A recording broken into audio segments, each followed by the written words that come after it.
This episode is brought to you by the Chevy Silverado. According to J.D. Power, Chevy trucks have won more new vehicle quality awards than any other brand. But champions don't stop. They keep moving forward. And that's what the Chevy Silverado is all about. To learn more, visit Chevy.com. For J.D. Power 2022 U.S. award information, visit jdpower.com/award.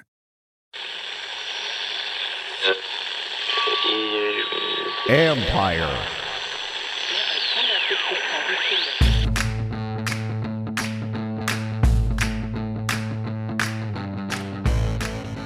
Hello and welcome to my podcast. Do me a favor, subscribe to the John Conn Report wherever you get your podcasts. You're watching on YouTube, hit that like button, hit that subscribe button.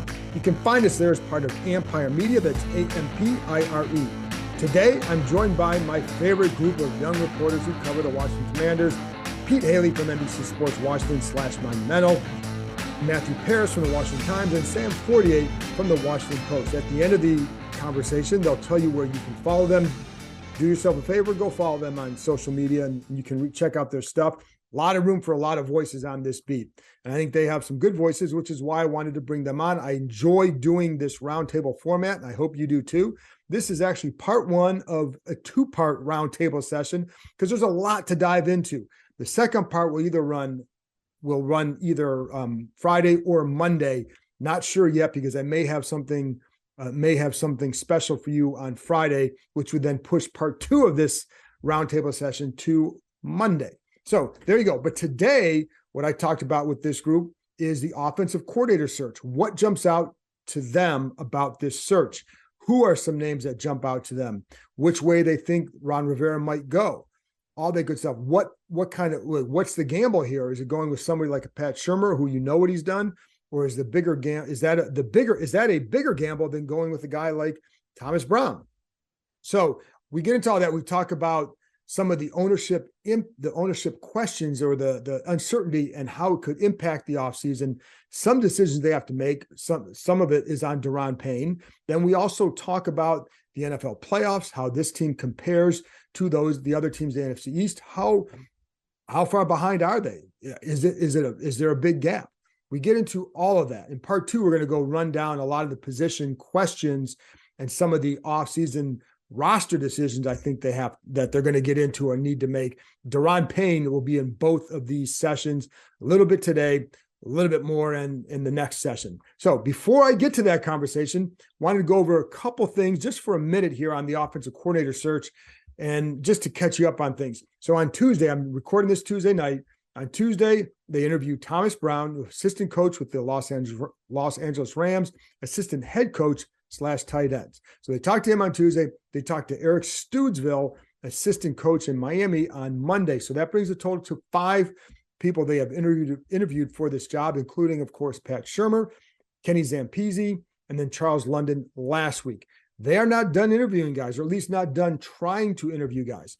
There's nothing, as of right now, there's nothing more scheduled for the rest of the week. So I don't know that anything's going to happen the rest of this week. I do not expect a decision on this week because I think they still have some interest in a couple other guys doing some due diligence right now in guys that have come free, Greg Roman, some others that Byron Leftwich obviously came free. And I think there's some others that they're interested in and who may still be alive in the playoffs. And so I think some things that happen on Sunday could impact certain things that happen next week, or maybe interviews that might take place next week, that kind of thing. So I don't know who that would be. You can whatever, but I do know that they're not making the decision now, and they do want to see what happens this weekend and then go from there. So as far as anything else we know about that, I don't really know that you can sit there and say, here's the favorite, here's not the favorite.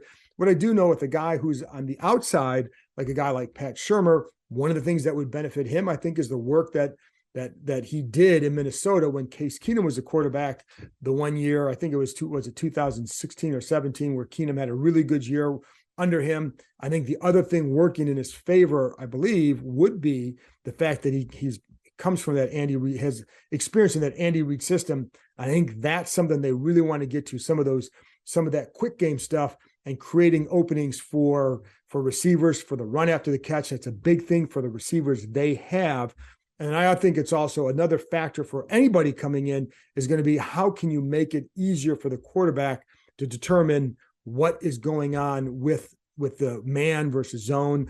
For example, some of the things you'd hear from other people, whether it's players or whatever, sometimes where they go to, for example, an empty set and you just line up an empty. Well, if you line it up an empty, then you're telling what you're going to do right away. Not only that, but if you line up somebody in the backfield, motion them out, then you can see what is it that they're in, man or zone. So that just finding other ways to give the quarterback some more answers before the ball is snapped, and then maybe help them with their reads. Maybe that would help define some more of their reads after the snap. A lot of things like that. So that's all that stuff is stuff that they're trying to weigh and see which way they go. But I think it's one of those things as far as the decision goes is be patient, but in a hurry. So when you get that guy for sure, you go through the process, but when you're done, you got to then act, because there are 9 other jobs or 9 other teams looking for offensive coordinators. They're not all looking for the same guys.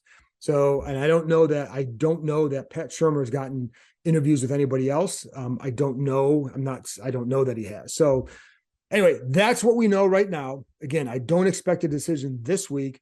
I do think they want to get through the weekend, see what happens there, and then go from there. So that's all I got. Let's get to my conversation with Pete Hailey, Matthew Paris, and Sam Fortier. I always enjoy talking to them. I hope you enjoy it too. This episode is brought to you by the Chevy Silverado. According to J.D. Power, Chevy trucks have won more new vehicle quality awards than any other brand. But champions don't stop. They keep moving forward. And that's what the Chevy Silverado is all about. To learn more, visit Chevy.com. For J.D. Power 2022 U.S. award information, visit jdpower.com/award.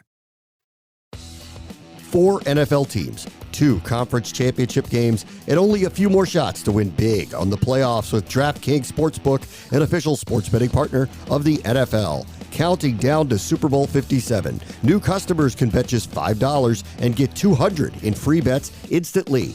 If you're not a new customer, don't worry. You can feel the conference championship thrills with stepped-up same-game parlays. Take your shot at an even bigger NFL payout and boost your winnings with each leg. Add up to 100%. Just download the DraftKings Sportsbook app and use code KEIM, K-E-I-M.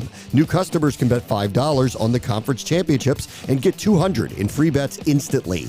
Only at DraftKings Sportsbook with code KEIM. Minimum age and eligibility restrictions apply. See show notes for details. Well, I want to bring my hardworking trio back in because I enjoy having them on. I know you guys enjoy having them on. Most of them do a really good job. I don't want to leave anybody out, but I'll just say Matt and Pete, keep up the good work. So I don't want to, I'm just kidding. We have Matthew Paris from the Washington Times, Peter Hailey from NBC Sports Washington, Monumental, whatever it is now, and then Sam Fortier from the Washington Post, whose paper is not for sale. Okay? Right, Sam? Monday was a weird day, man. Yes. So I'm just going to leave it at that. Yeah, exactly. But anyway, so I want to bring them on because we have a multitude of topics to cover, and I love their insight, and you should too. So I want to start with you got something to say already, Sam? Can I give a quick shout out real quick? This is not related, but my Nana, Myrna Hutchinson of Upcountry, Maine, has this thing called a Cricut. I don't know if you guys have heard of it, but it lets you customize some stuff. And so for Christmas this year, she made me a shirt that says Commanders football. Oh, that's fantastic. Wow. So I had to show out, and I have to say thank you very much to my Nana for hooking me up. And if you're not watching on YouTube, you need to get over there, even just for that 5 seconds, to see what the shirt looks like. There you go. Commanders football beat writer. That's fantastic. I wear a 2X, so. but also before we get in there too, and it was Matt Paris's 30th birthday on Monday. So, and we had a good time at Benihana's. And as I tweeted out something about how Ben brought the house down when he did that operatic version of Happy Birthday. You know, who knew Ben could read? Yeah. What's that, man? In Japanese, yeah. And I Japanese. had tears in my eyes throughout. It was beautiful. It was a touching moment. So anyways, nobody wants to hear that anymore. Let's get to the offensive coordinator search, because as we speak, it is ongoing, and we're recording this Tuesday morning. So if something comes out Tuesday night, we're all screwed on this conversation, but this will be out Wednesday. So as we stand now, what has jumped out to you about this coordinator search? Sam, we'll start with you. Yeah, I think just the coordinators that they've brought in, obviously, you know, you're looking for someone presumably that can develop a young quarterback like Sam Howell. That's who they've, you know, kind of told candidates this is going to be our guy. And I almost wonder, like, with the run first approach at their season ending presser, like, would you prefer Sam Howell, or is that just kind of who you think you're going to end up with because the market isn't so good? And so when you talk about some of the bigger names, whether it be Shermer or Thomas Brown, who they're interviewing on Tuesday, or Charles London, I think that you know, there are certainly some candidates with some experience. Ken Zampese, I know, the internal candidate. None of these strike me as particularly inspiring. I don't think there's a home run in the mix as there would be, you know, if you had gotten some of the candidates that were turning down OC offers instead of head coaching offers. But to me, it's kind of where you're at, right? Like if your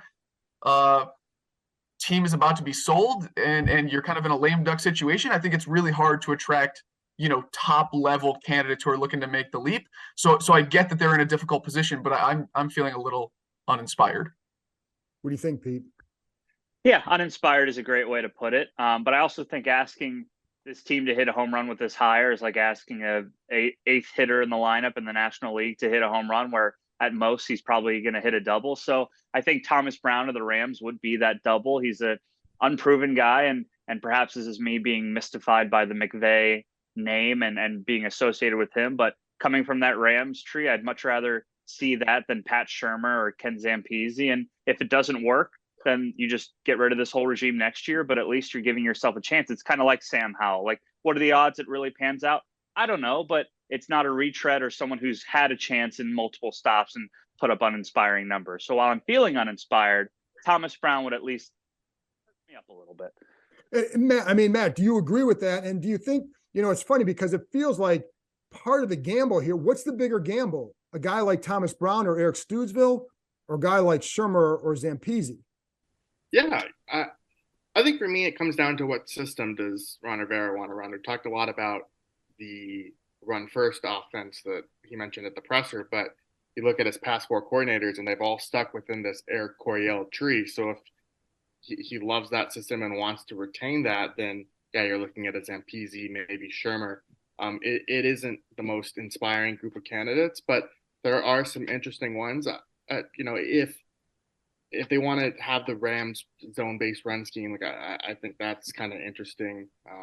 But I'd be really kind of shocked if they diverted away from the Eric Coryell personally. So it would, yeah, and that's what I was gonna say. What is it that you guys think they need most from a coordinator? Because for me, when I'm looking at, well, first of all, you need a good play caller, and when you're a first-time guy, it's hard to get that. But the other thing I wonder if they need is, the word I keep bringing up is energy. Who brings that energy? And not just the way on the field that we see during practice, a guy running around, like we know, like a guy like Chris Harris brought energy. I'm talking as much in the meeting room and the game plan prep. What do you guys think they need most from the next offensive coordinator? I to jump in here, like, I think they need alignment between the front office and the coordinator, regardless of who it is. Because, like, if you look at 2021, they had so much success running the zone scheme runs with Antonio Gibson, you know, trying to hit outside, and they had athletic guards that could do that. But then you go into last offseason and you get two guards who weren't capable of, like, getting out in space and executing some of the scheme. And I know that, like, I think Scott Turner actually did a decent job in terms of going to more gap scheme runs, running more duo inside. Right. But I no matter who you hire, no matter what scheme you hire, whether you stick with the Eric Coryell or you go away from it, like, you then have to find the personnel that's capable of executing whatever that scheme is. And that alignment, I think, regardless, is key. What do you think? Energy and alignment are good words. For me, and maybe this is a little basic, but just someone who's willing to force feed McLaurin and Dotson. And watching the Dolphins this year and how they knew they had two excellent receivers and they didn't care about balancing out the offense. They just targeted those guys over and over again. In Washington, Dotson and McLaurin are not at that level, and you're not going to have a quarterback like Tua probably who can distribute it, but there's no shame in having each of those guys get double-digit targets every game. It's basic, but get your best players the ball. And there's too many times this season where McLaurin's first target, you'd look down and be like, it's the second quarter with 4 minutes left. What's going on? And Dotson has to be healthy too, but like you could have flexibility. Like there's a lot of words I would like, but also just someone who's like, those guys are better than the people across from them. They're our best options. Let's figure out how to get them the ball. And I don't care what the coverage says. They are receiving passes. What do you think, Matt? For me, you just touch on it, Pete, but it is the play calling aspect of it. I mean, I think we can all agree that Scott Turner designed some cool plays, that his designs are pretty creative, but it was just the flow within the offense that they really started to stall out. And so I'd also, whoever, we haven't really mentioned Sam Howell in this, but if he is working with a young quarterback, to be able to have someone who can guide him, I think Taylor Heineke and Turner were not on really the same page last year a little bit. I mean, we can all think of that press conference interaction where Taylor said it was the cover two aspect of the red zone that was bothering the offense, that they needed to call better plays, and Turner said that they needed to throw in tighter windows. That exchange kind of really sticks out in my mind. So, alignment with a young quarterback, being able to develop him, and then just the actual play calling, I think, is really important.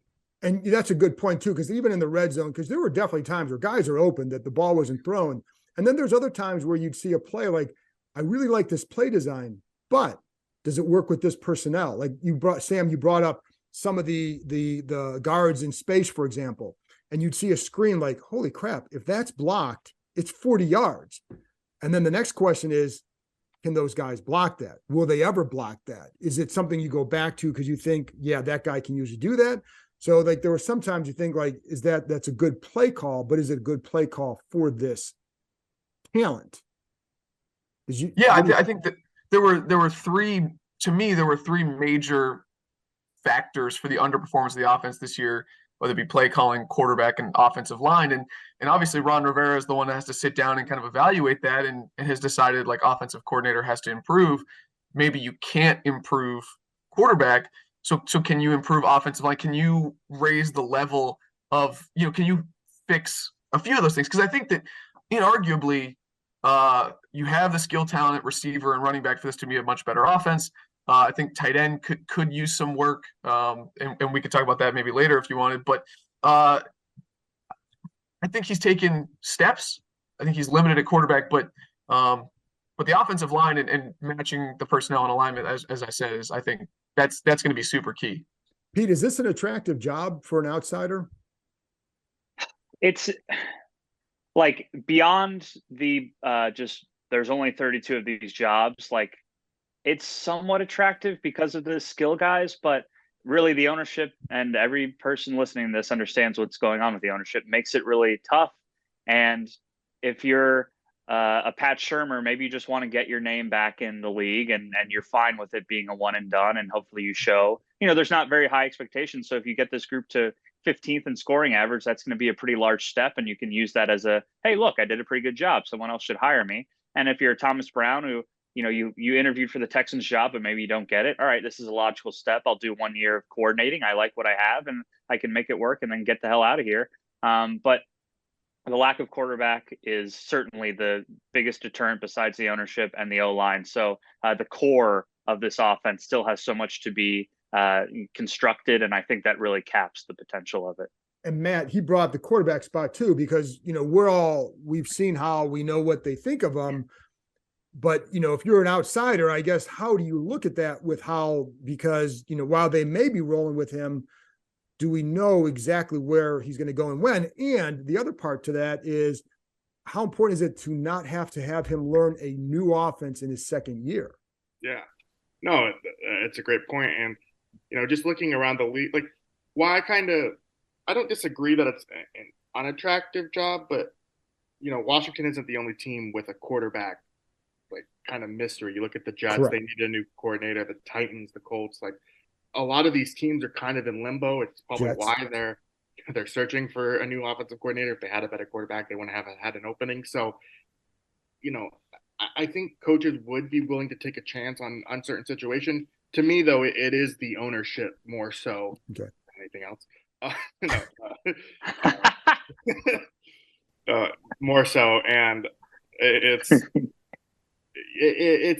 is the whole staff going to be here next year? Not am I? If he's latching on to Rivera, like I thought Jay Gruden brought up a really good point that in 2020 he took the job of Jacksonville, even knowing that Doug Marrone was in trouble, and he was willing to take a bet on himself. Now that didn't work out for Jay, but you're going to need a coach like that.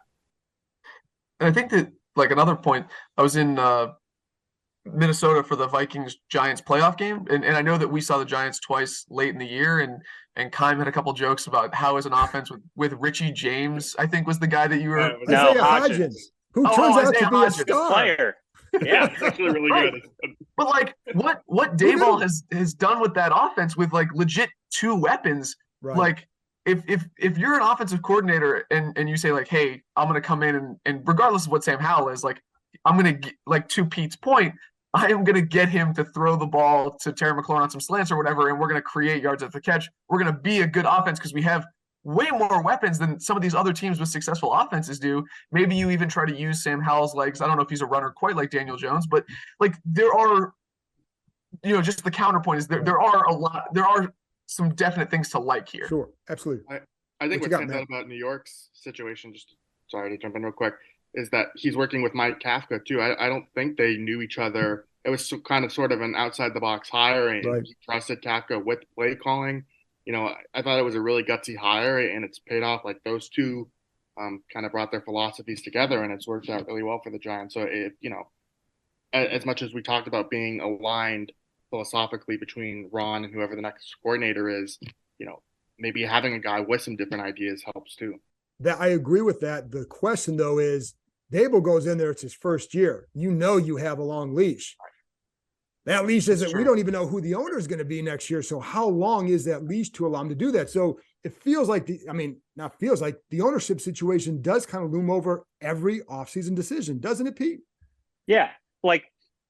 And the Texans and the Panthers are worse teams. They were two of the most unwatched. I guess the Panthers had a really good second half, but still they're teams without a head coach. So whatever OC takes that job is going to be starting fresh. The Texans have the 2nd and the 12th pick overall. The Panthers have the 9th. So maybe you can pick your quarterback and really just have this whole horizon in front of you. The Commanders don't have that draft pick. They don't have the ownership figured out. They have a head coach who's on his 4th year. I guess you'll get total control of the offense. It's not like Ron's going to be ducking his head in and suggesting plays, and in LA with the Rams, like McVay is going to be calling plays. So there are little things that make this appealing, but still the big picture stuff just really sinks it. And it's going to take someone who's got some whats to come in here and put his career kind of on the line to show out and what I would say is probably going to be a 1-year gig. Yeah, which is possible. And I'll get to you in a minute, Sam. But like with that, because you may get a guy who either, just like you said earlier, wants to get back in league, or someone who realizes that this may be my first best shot at it. And to be honest, if you're a minority coach and you're not typically on this path, it gives you that path. But you also want to make sure you're putting yourself in a good position, so that way, you're not being set up to fail, but you have a best chance to succeed. But go, Sam. I know you had something. I was just going to say, make sure you put the explicit tag on this episode because Pete said, what's. But yeah, sorry, Kyle. if I'm Ron Rivera, I actually think the short leash sort of would encourage me to make that outside the box hire. Because to Paris's point, like when you bring in a fresh idea, Ron Rivera has tried the retread. He has tried rebuilding Carolina, the Commanders, like that's been the joke. And it hasn't led to the results that he's wanted. So I think that's almost an argument to say, okay, I got 1 year, like I got to push the button I haven't pushed before, or I got to try something totally different. Will he do that? I'm skeptical, but I think that would almost be an argument for it. Yeah. To Ron's credit, like as much as he's hired guys that he's worked with before, I mean, I think kind of an outside the box hire for him was Jack Del Rio, and that's been the more stable of the two coordinator positions. You know, they didn't work together previously, and Les wrote that story back in 2020 about how Jack called Ron looking for a job, and you know, I think that's kind of, you know, they're aligned philosophically, but they didn't necessarily run the same schemes. They, you know, Jack, I think, adapted to a lot of what Ron likes to do, you know, with the three safety stuff and everything. But that is, it's why if I'm a Washington fan, I'm not completely discouraged. But I mean, let's face it, Ron has hired a lot of people he knows and is comfortable with. And to that point, which is a good point, but Del Rio also has a track record in that role. And so, but that's also what would concern me because, you know, Pat Shurmur has a track record in that role. And it's not always, you know, you talk to people about it and it's not always one that wows people. So at least Del Rio there was a track record of success as well. So I think so it allows you, it gives you a little bit more of a baseline to say this is a good hire because, but yeah, I do think you're right though, that it shows, okay, will you go outside? And I think the big thing is, do you want to put a second offense on Sam Howell in year 2 going into this? And how similar is what you want to do to what they're already doing? And so that'll be a big thing. You know, what other factors, when you look at the ownership decision, what are the other things that you think that's going to have an absolute impact on this offseason, Sam? But besides ownership? The ownership situation, besides, like, you know, some of the uncertainty that we already talked about. What are some of the other besides the OC, what are some other decisions that they're going to make internally that are going to be maybe more impacted by the uncertainty of the ownership situation? Yeah.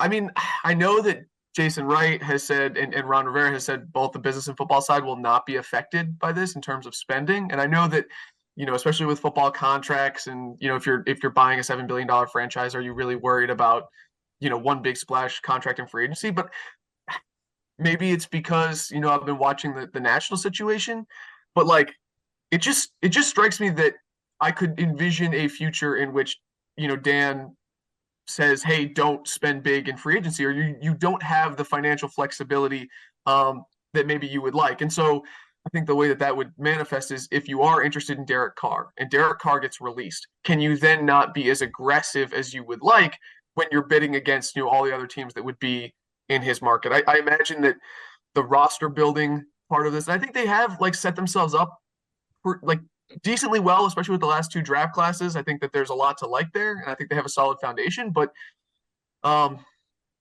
I'm not saying redo the William Jackson signing, but if you were going to go try to make a William Jackson type splash, before? No, I'm keeping it private. Go ahead. Okay, then I wonder if you have the you know, flexibility to make that move. Yeah, like you're looking outward, but even Deron Payne, this is a guy who's looks like a centerpiece of your defense. And Ron always talks about freaking Star Latulele like he's, you know, the greatest defensive lineman ever, but how he likes having 2 defensive tackles. He's got John Allen in one, but can they get Deron Payne locked up as another? Is it going to be the franchise tag? I don't know. So yes, the roster building, I think, is the next big piece. But I think like even to that point, like regardless of whether you have the capacity to do it, like should you pay Deron Payne? Because you were paying those 2, like the 2 inside, and then Montez is coming up, and then you also want to keep Cam Curl. Like I just you might have a quarterback on a rookie contract, but I just don't know if that's good business. And Matt, how do you think this affects, like, even like Sam brought up, the quarterback decision? How much of this, you know, in their decision to tell people or whatever that Sam Howell will go in the offseason as the number 1 quarterback and it'll be a competition? Do you think that's a strong belief in him, or do you think that's a little bit about ownership uncertainty and what they can spend? It's probably a little bit of both, and even more so. God, I need to stop saying that. Anyway. I think a third factor there is Rivera's tried the high price veteran. You know, Sam Howell has a lower cap hit than a lot of what they've tried before, so it's a new way to try and build out the rest of the roster, especially if they want to redo the offensive line. I mean, we can talk about it, but there are legitimately 4 spots that could be completely redone on that line by next season. I mean, center is definitely left guard, right guard, and then depending what happens with Cornelius Lucas, or if you want to try and upgrade at one of the tackle spots. it would make sense to do so. I think the thing for me with the spending, it's not so much do they pay Deron Payne, because I think you could get away with the franchise tag with that if they wanted to. It's a guy like Cam Curl. Are you going to commit significant resources to the future to give out that big signing bonus? I think with the ownership uncertainty, that's kind of where you get into it, is trying to extend guys down the road, and how much do they actively work to do so. And then the other thing I wanted to address, or at least kind of bring up now, is looking at the NFL playoff, or looking at the playoffs. These, of course, the NFL. We're talking about the NFL, but looking at the playoffs and the NFC East, and you got all, you have obviously the Eagles, Giants, Cowboys all make the playoffs, get the second round. Where do you think, after watching the first couple of rounds, that this team stacks up going into the future against these other teams? Because obviously the Eagles are the class of it. Are there cracks more with Dallas and the Giants? What do you think, Sam? Looks like you have something to say. Well, when you talk about what's the difference between this team and the three other teams in the NFC East, it's hard not to say quarterback.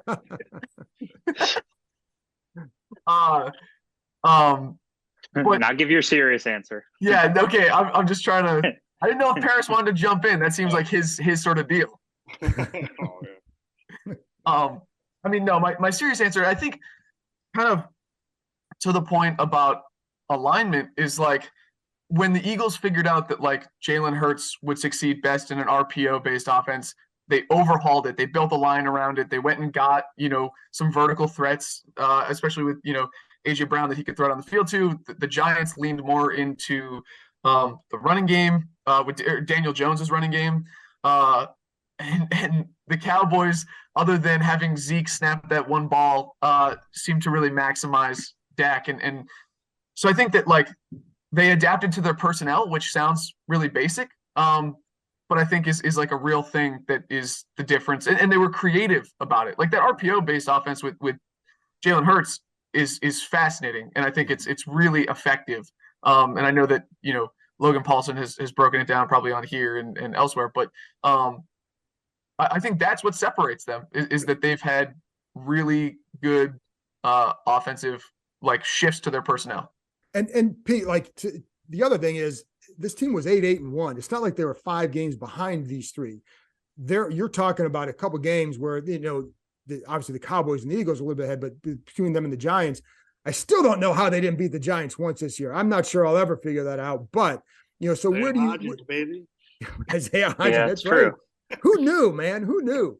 So, I mean, the one thing you're in that light is like, yes, I would take, if I could choose, I would be any of the teams but Washington. But there's that stat about the NFC East, no repeat winner since 2004. It's still alive, so things can flip very quickly. And you're right, like they beat the Eagles. That game was maybe everything worked. It's like when Sam Fortier sits down at the poker table, he's just getting aces and pairs left and right. Like it really worked out for him, but they beat the Eagles.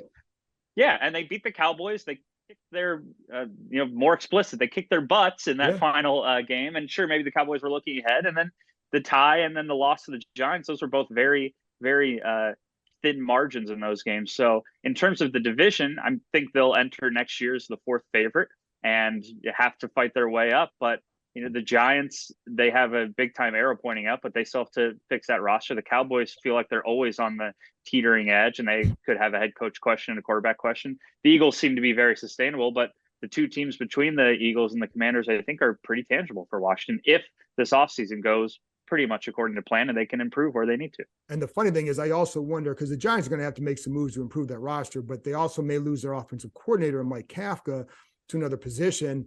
And if they did that, wouldn't it be funny if Scott Turner ended up calling, like even as a quarterback's coach there, even something like that, like, wouldn't that be funny? Anyway, Matt, what do you think about this whole topic? Yeah, I think the thing that really stands out to me, especially about how Philly's built, is they're just so dominant in the trenches, especially that defensive line. It's really impressive. And that's kind of where, if we are making an argument to retain Deron Payne, that's kind of where it starts, is you look at the success these playoff teams have had. And I know that gets thrown out around every kind of year, is look at the trenches, rely on the run game in the playoffs. But like, there is some truth to it, I think. And the only thing, like, not to harp on the quarterback thing, but the reason why I really disagreed with Rivera at the time, even ignoring the Kellen Moore aspect of it, or not Kellen Moore, Cooper Rush, who was starting for Dallas at the Same time. thing. Yeah, right. Is that they didn't have that continuity at quarterback. Like the Giants had a whole new system.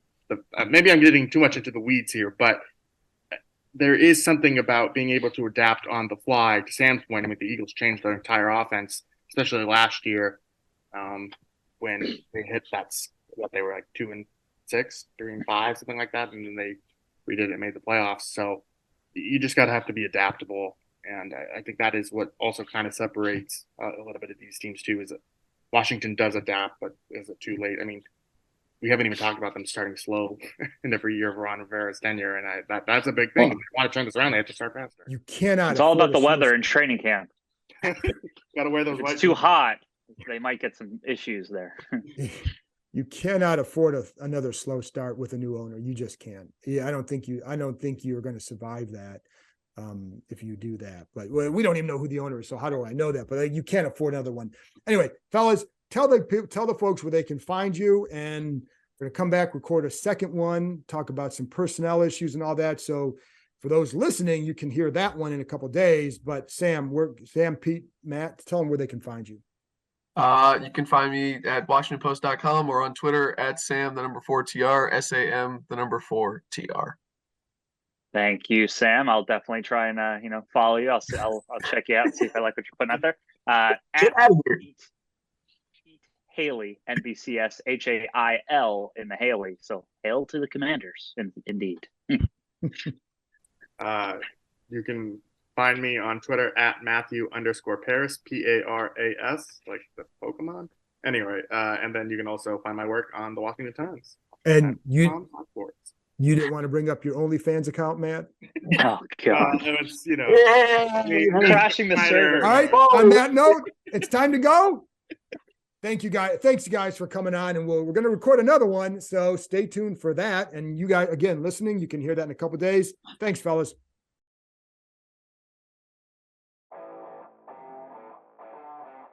That's it for this episode. Thanks to Matthew, Pete, and Sam for joining me. And thank you, as always, for listening. I'll be back on Friday with another podcast. And again, it'll either be part 2 of this or somebody else. Talk to you next time.